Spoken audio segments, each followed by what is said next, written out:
one thing when we had a pre-call, both acknowledged that they could argue either side of this, and so I really appreciate their willingness to take on the side that they were given, as opposed to necessarily others. And secondly, want to open it up to. We're chosen for good reason, right? Yes, that's right. I want to open it up to others to make comments, questions for the debaters, whatever you want to do. No, she wants to say something. She wants to. Oh, well, thank you very much. You looked like you were having fun, and we had fun too. So let's say we want to test the water with education, with getting clinicians used to it. Which disease or trait would you take out and implement first? Both of you.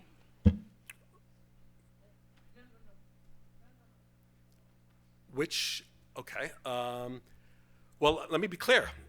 Contrary to my explicit position, I think there are some areas now where it's not complex. Yeah, where it's not complex, where we can and should use genetics today, but it's not complex. And so for newborn screening, for specifically about apologenic risk predictors. Apologenic risk score. The theme. Okay, Steve, you go first. Well, I think breast cancer is a very good place to look at this. I think when you have, again, there's a part of the equation that we don't talk much about overtly, and that is the absolute risk, the incidence in the population. And when you have a devastating disease like breast cancer, and you have 500,000 women a year being diagnosed, cardiovascular, 700,000, looking on the web this morning, 300,000 or 400,000 of whom will die due to their cardiovascular disease. I think the stakes are very high. I'm just using U.S. statistics that I think we need to not study, a rare pediatric epileptic condition or an autoimmune disease, but go at these places where we do have a fair amount of data and where we have modifiable risk factors. Because I mean, it's my very strong conviction with breast cancer, it's trying to identify those women who are in the higher deciles that would benefit from extra effort. We already say don't smoke, keep your BMI down, exercise, be careful about HRTs and the like, but really pushing that message, and I think in those populations is very important.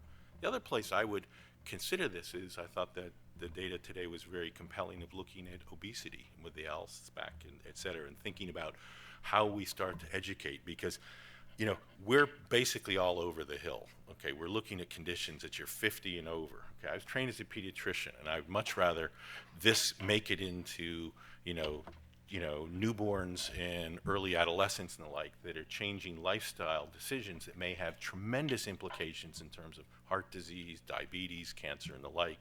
So I think we have to go at the pediatric as well as some of these very large absolute risks in either breast cancer or heart disease. I think are far enough along to really do that.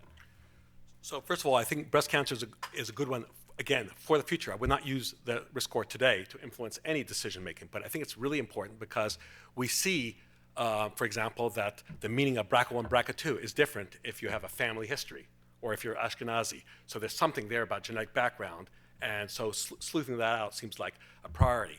Another area that I'd like to look at is actually relatively small, but not so small, hemochromatosis. So this is a disease that we used to think of as being very penetrant recessive. Then there was that great study out of Kaiser Permanente when they looked at all the recessives, homozygous recessives for HFE, and only one out of 151 of the patients who were recessive out of a population of 40,000 actually had any evidence of iron overload. More recently, studies done with the UK Biobank shows maybe some muddy symptomatology. So there again, I think we can work things out. I also want to say that it's great to go after pediatrics, and again, trained as a pediatrician, we're the understudied area, but at the same time, let's study things that we know how to treat.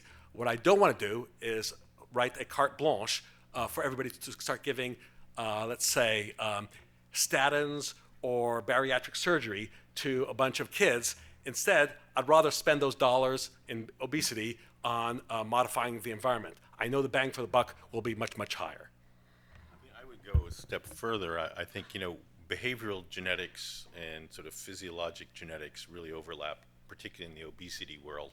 And I think that's where the kinds of interventions for younger populations could be very interesting to not only study, but I think to educate.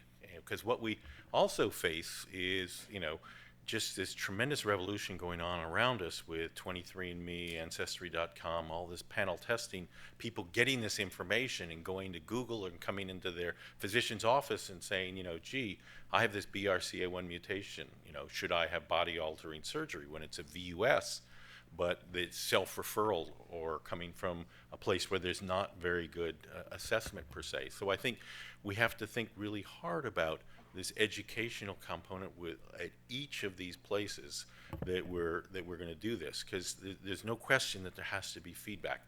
The system will get better. I don't think it's got a 50% error rate, as you suggested, for the use of genetics in breast cancer or in heart disease, but it will get better with time.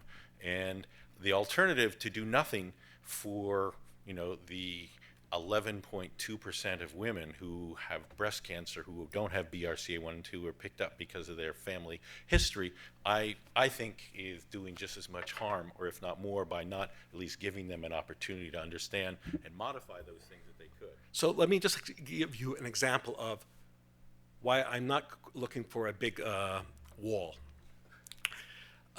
Although I guess the king in Games of Thrones didn't like the wall either. Anyway. Night King. Oh yeah, sorry. No, that was last season. Remember, he broke through the wall last season. Yeah. Oh, some of us haven't even seen any of that. Never mind. Okay, sorry. Oh, I'm so sorry. Okay. I've been out promoting genetics. Yeah. So, a bunch of pediatric endocrinologists had to make a big societal decision that they were going to test everybody. And they did, and they got a huge reduction in intellectual disability. And they did it by actually calculating responsibly true positive, false positive, true negative, false, and the cost of the test. And who was that? I could name names because they're some of my heroes at Children's. They defined thyroid hormone screening. That changed, but they really figured out, they didn't say, 50% false positive rate, that's okay for the time being because in the future it's going to be great. No, they said, we're going to make it work today. And because of that, very few people got hurt, lots got saved. Contrast that with the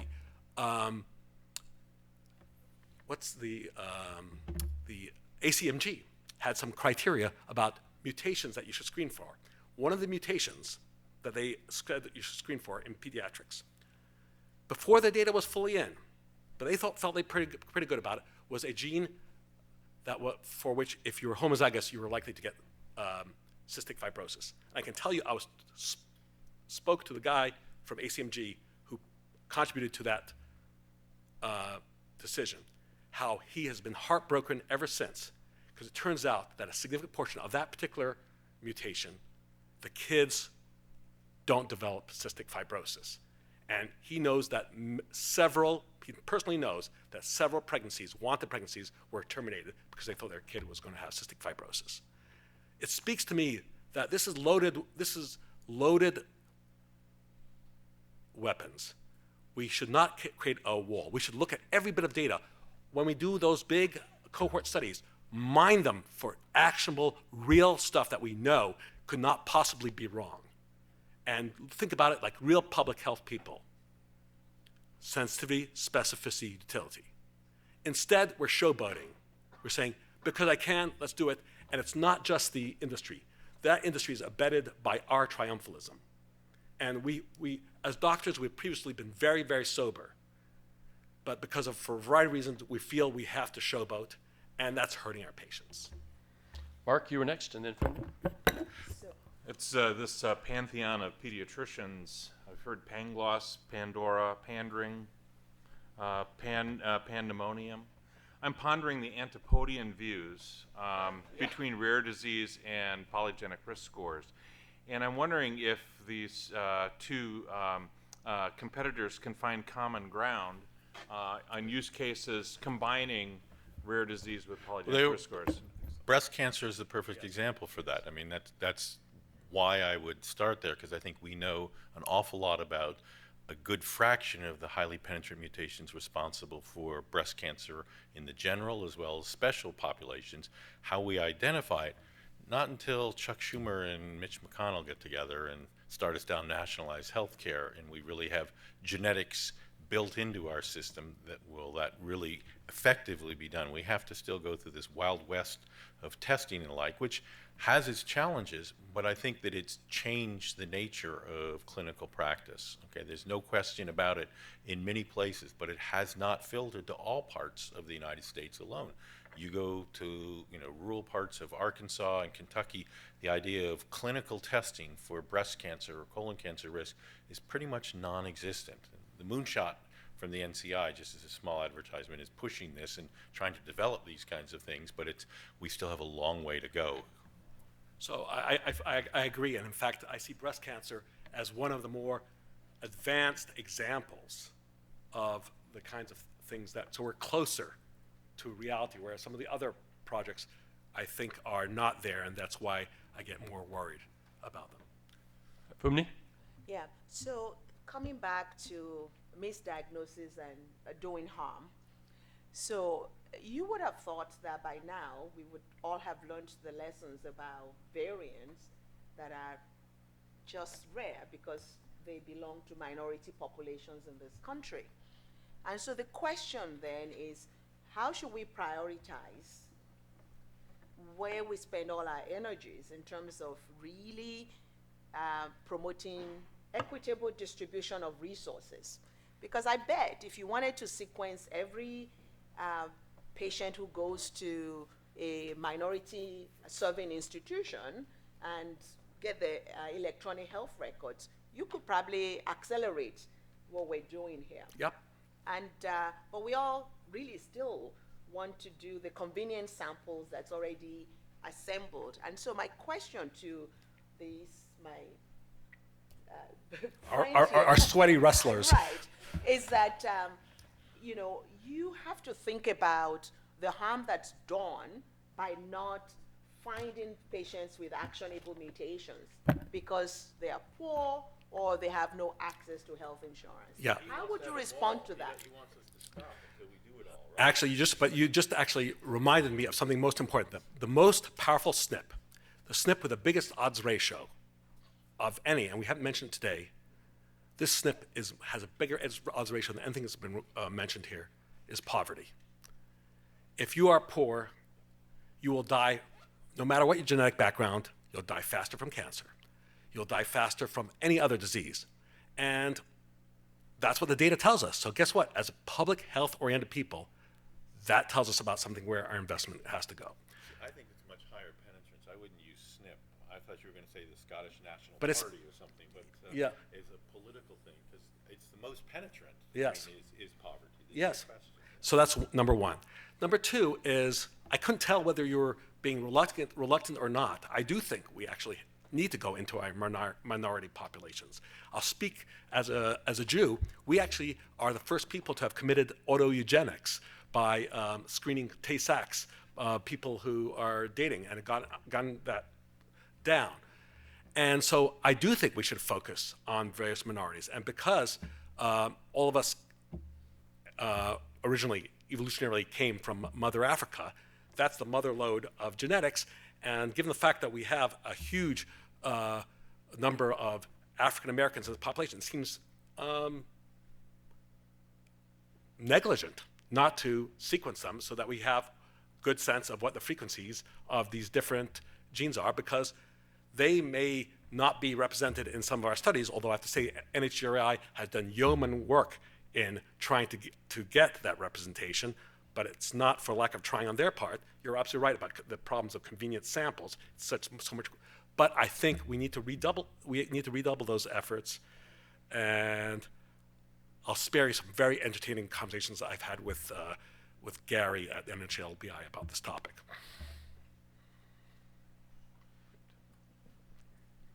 All right, let's thank one more time. Thank the great debaters. That was fun. That was a lot. That was great. And then over to Terry and Dan. No, you didn't. Great. Well, thank you both. We had talked about having a sort of a vote as to who won the debate, but we decided not to do that. Yeah, that's right. We'll let them choose who won. And Stephen, we'll let you get off to your appointment on time, so we can end early unless people wanted to continue some discussion. But I think we probably are. It's been a long day already. So we will start again tomorrow at 8:30. Promptly, please. There is breakfast starting at 7:30 again in the room behind us, and then we'll take it away. So thank you all very much, and we'll see you tomorrow.